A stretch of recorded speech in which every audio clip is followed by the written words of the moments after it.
ça c'est des commandes, mais sinon après c'est des commandes, ça c'est des commandes, et après je mets en archive, pas tous les commandes, mais le reste, le voyage à tu vas parler de Polen, voilà c'est ça, en prospection. Moi je viens de me faire le congrès annuel des agents. J'en ai signé des nouvelles parce que comme les chiffres baissent un peu partout, parce que ça fait beaucoup de cher terrain. Là, je viens de signer que l'agence allemande, avec une japonaise et avec six gens. C'est juste pour ça qui nous raconte sa mère. La mère de quelle année? Ça, on arrive avec 2000. Ah oui, 2000. La mère plus de clients en direct. Nathalie, Brigitte, Christiane et Bernard aussi. Et 12 enfants. À 12 oui. Et en revenant de cette grand-mère, la fête de naissance, Brigitte vous a écrit. C'est une voie de chapelle. C'est comme utilité. Et à traverser un concert une fois parce que j'ai complètement oublié que j'avais écrit ce poème. Parce qu'ils ont Moi, mon nom, c'est moi un peu les mêmes.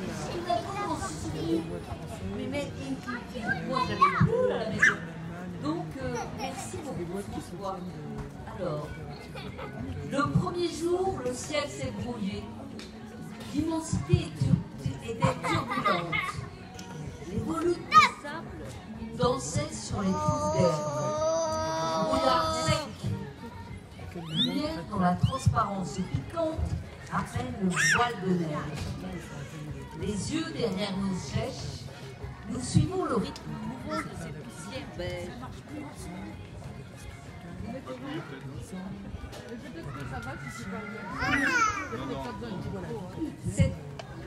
Nous suivons le rythme mouvant de ces poussières beiges. Cette puissance balaie l'immensité, sculpte les reliefs, éparpille les empreintes. Le premier arrêt a un certain vertige. Le souffle nous étourdit. Le froid nous engourdit. Le feu nous réchauffe. Clair-obscur qui entoure le visage sculpté des Bédouins. Tambourin et chant scandent un rythme chaleureux et grave, danse autour des sept flammes. Première nuit. Le souffle continu du sable sous la tente. Il nous enveloppe, nous envahit. L'écoute du vent se fait en silence. Deuxième jour. La caravane se déroule sur les dunes. Nous et notre dromadaire, on joue à deviner les billets de sable. L'arrivée au puits. Des paysages vides, arides, presque muets. Pas d'impression forte au premier regard. L'attachement reviendra après. Troisième jour. Le ciel s'éclaircit. Harmonie des gestes qui ont gardé leur sens. Rythme des mains pour faire le pas. Dépoussiérer la galette de ses cendres. Chant pour tirer l'eau du puits. La voix et geste. Le geste et voix. Puiser ses forces. Paysage immuable depuis les origines. Traverser les dunes à l'infini. Se déchausser pour sentir la finesse du sable. Pureté des formes, rondeurs humaines. Au-delà de nous-mêmes, tout intrinsèquement là. Immensité vide, qui nous reproche les limites. On parle de ceux qui sont au-delà. On parle de nos ombres, de nos lumières. On se retrouve. C'est un texte que j'avais écrit à la nous, on doit l'avoir.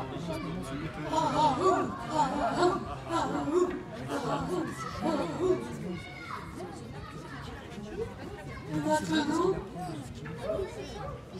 dans le désert, on n'y va pas que pour se balader d'une dune à l'autre, du sable dans les orteils.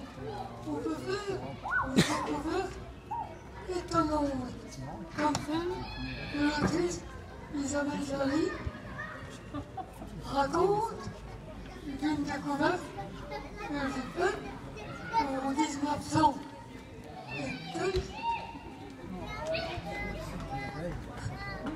Dans une caravane de 100 chameaux avec Théodore Monod.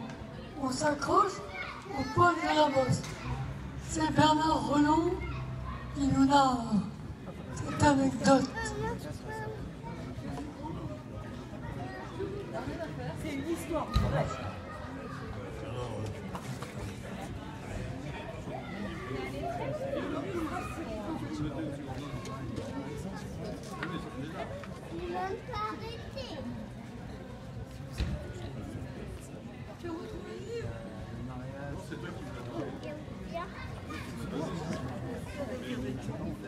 Non, vous avez le choix de deux illustrations de l'histoire.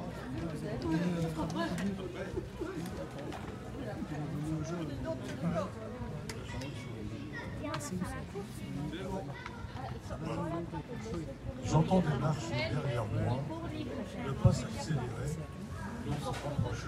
Je me retournais. François me faisait signe de l'attendre. Il était essoufflé. Juste il y a Il était essoufflé. Il venait de la grande caravane qui nous suivait à moins d'1 kilomètre. Son visage maigre semblait s'être encore davantage creusé. Il me raconta de sa voix aiguë, devenue soudain rauque et hachée, la vision d'horreur qu'il venait d'avoir. Alors qu'il marchait au cœur de la caravane, il avait vu à quelques mètres une masse sombre, comme un fagot de bois sec. Il s'était approché et avait trouvé un squelette humain couché sur le sable depuis des siècles. Aux os noircis par les oxydes et polis par le vent jusqu'à les rendre brillants comme du métal. Rien ne manquait, pas même le crâne qui reposait lui aussi sur son lit de quartz intact. François avait commencé à regarder ce squelette, fasciné par les orbites vides qui le fixaient. Et tout à coup, comme poussé par une impulsion incroyable, il s'était emparé du crâne et avait repris sa route. Il s'était alors aperçu que la caravane était déjà loin devant et qu'il s'était laissé distancer sans même s'en rendre compte. La caravane avançait sans jamais s'arrêter et n'attendait pas ceux qui musardaient en chemin. Si l'on s'attardait, il fallait ensuite courir pour rejoindre les chameaux. François s'était mis à courir, son crâne à la main. Et plus il courait, plus la caravane s'éloignait de lui, et plus grande était la distance qui le séparait des derniers chameaux. Il les voyait rétrécir sans parvenir à les atteindre, et soudain, dans un dernier sursaut d'énergie, pour courir plus vite encore, il sentit qu'il ne pourrait pas revenir. Ses forces l'abandonnaient. Ses jambes se dérobaient sous lui, il glissait dans le sable, il faillit tomber. Le crâne qu'il portait s'alourdissait au creux de son bras, comme un fardeau,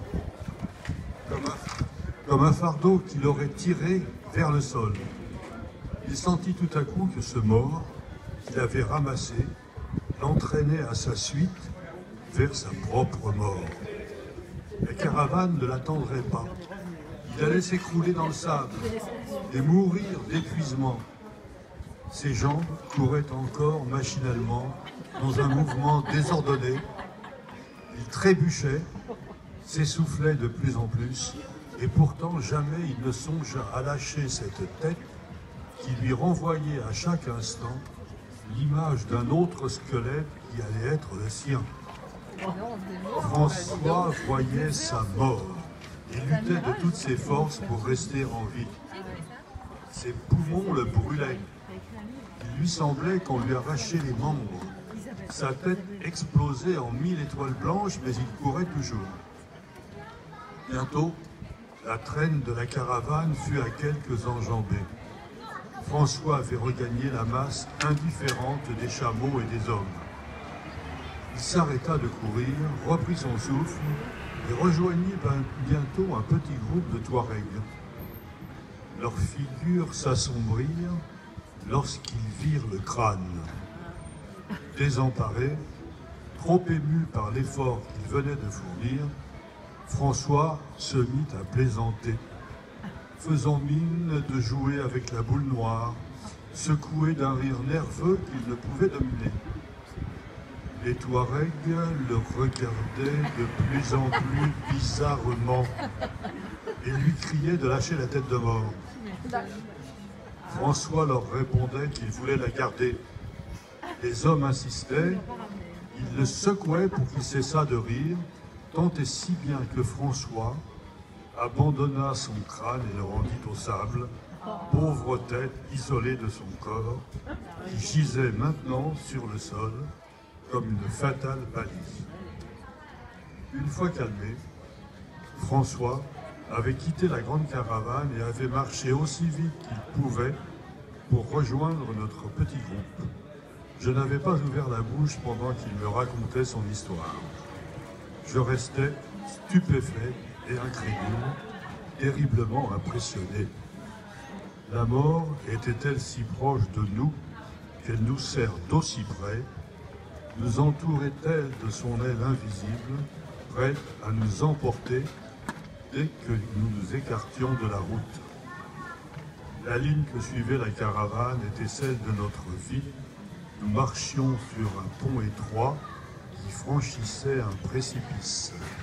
Et chaque faux pas risquait de nous expédier au fond du ravin. Malgré la chaleur de la fin de l'après-midi, je ne pus réprimer un frisson.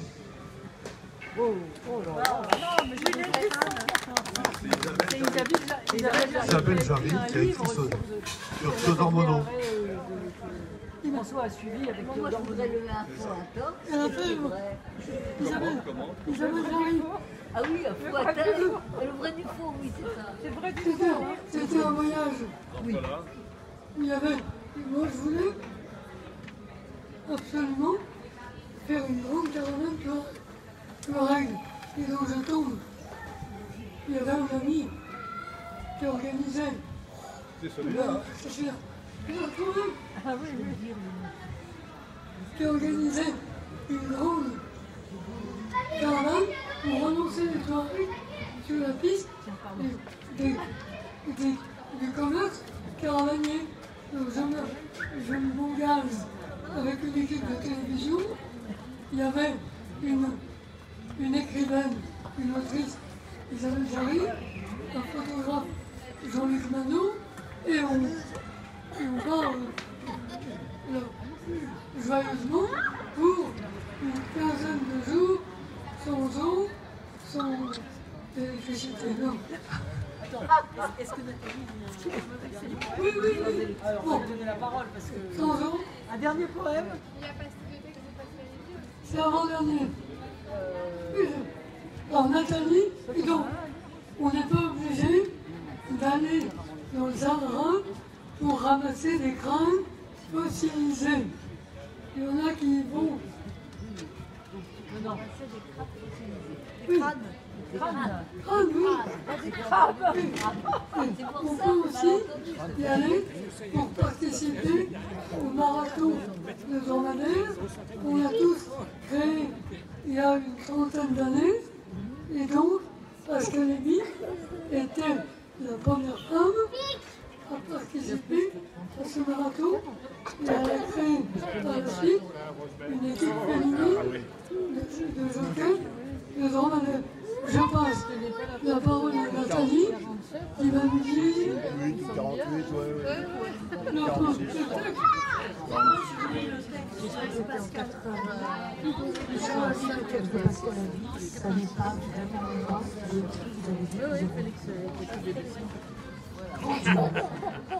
Le marathon des dromadaires de Douce fut pour moi une expérience grandiose. Imaginez une immense tribune blanche qui fait face au désert, à l'orée de la Palmeraie, à quelques kilomètres de la ville. 10 000 spectateurs hommes sont entassés sur les gradins ou agglutinés aux barrières. Tout le monde attend. Tout le monde attend le coup d'envoi. Les journalistes sont priés de vouloir tuer la piste. L'animateur appelle à la prudence. Les dromadaires s'impatientent. Un silence règne dans le tribunal. j'observe tous ces hommes en turbanés venus d'Égypte, de Libye, d'Algérie. Ce sont des hommes du désert, j'ai des hommes d'emblée, sans même l'intérêt. C'est la première fois qu'une femme prend le départ avec eux. Et cette femme, c'est moi. J'ai peine à le croire. Être moi.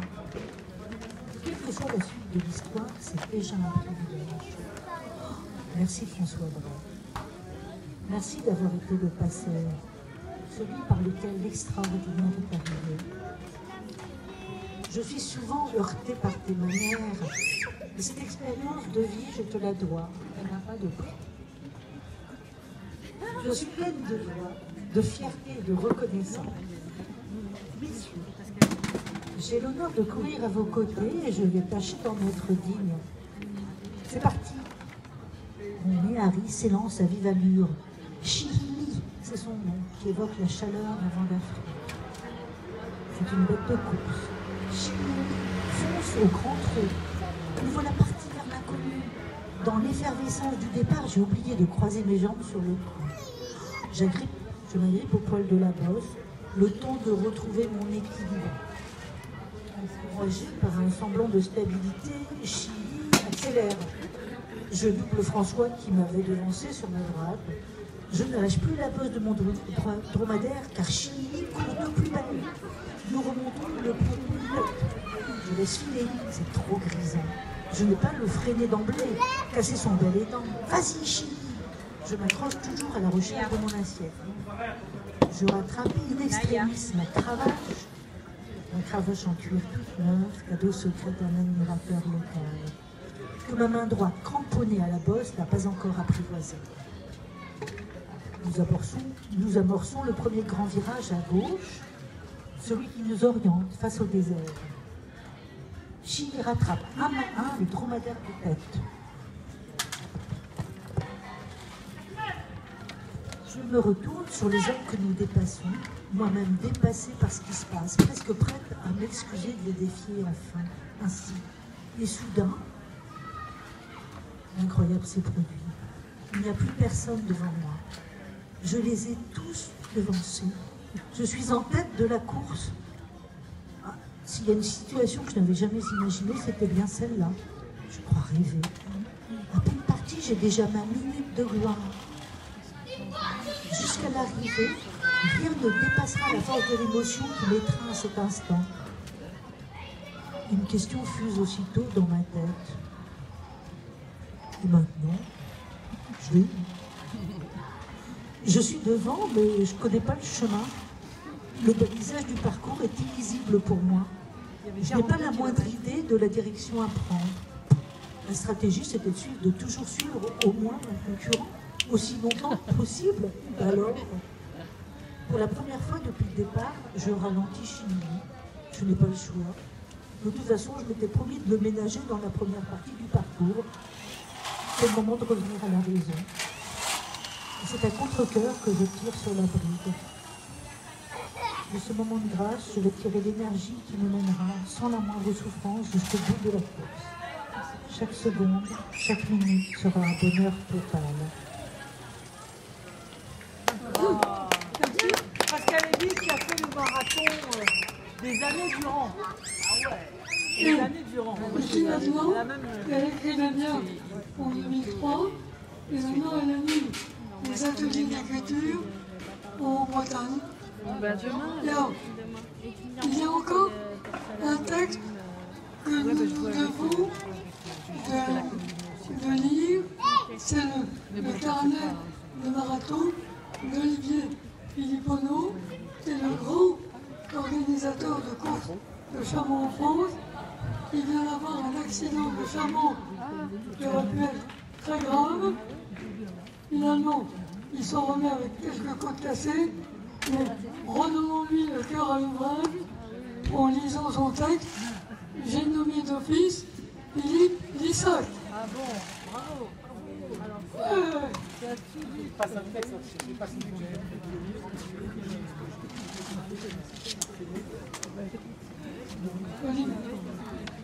Olivier, on pense à toi C'est un des derniers. C'est celui-là? Oui. Mardi 25 novembre 2003, jour de fête, du Ramadan. Réveil à 6 heures, je me prépare à réaliser un rêve, driver un dromadaire seul. Il est 7 heures et comme prévu, l'équipe du campement Habibi vient nous chercher, Pascal et moi. François a décidé de partir pour l'Algérie. Il souhaite trouver un dromadaire plus performant que ceux présentés par l'agence de location. Arrivés au campement, dans le désert, notre chamelier instructeur prépare l'équipement, couverture et selle. Autour de ce campement se trouve une dizaine de dromadaires, aux antérieurs entravés par des liens. Pascal est de nouveau accueillie à bras ouverts.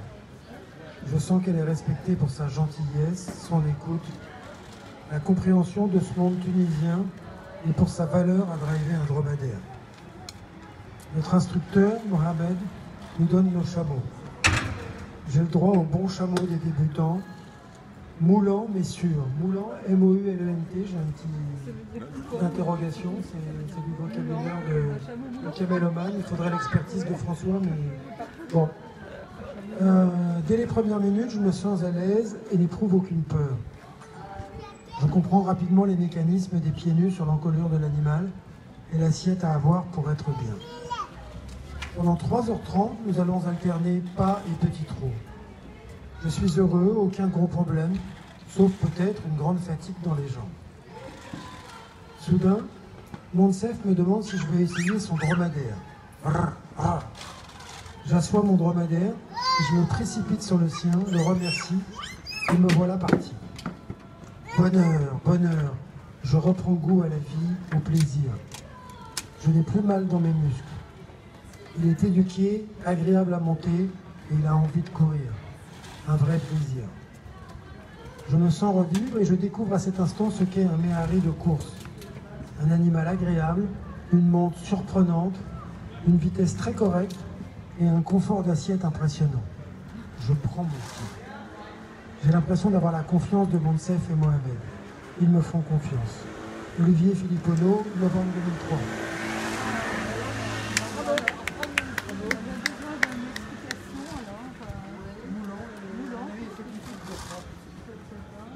Et alors maintenant, on va tous travailler.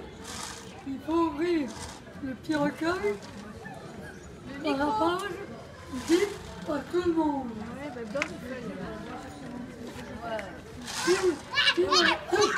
Qui n'a pas les paroles? C'est la dernière page.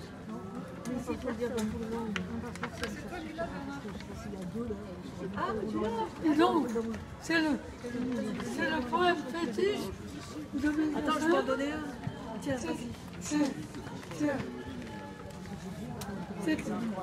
C'est grâce à ce poème que nous sommes, mais c'est pas en France, enthousiasmés pour la poésie populaire du sud tunisien. Et donc, je lui dois beaucoup de choses, puisque en 30 ans de connaissance, nous avons fait plein de soirées un peu partout dans le monde, allant jusqu'au Tchad, et toujours autour de ce poème. Et donc, vous l'avez bien, c'est pas cette page. La dernière. Il est écrit en phonétique, donc tout le monde. Donc,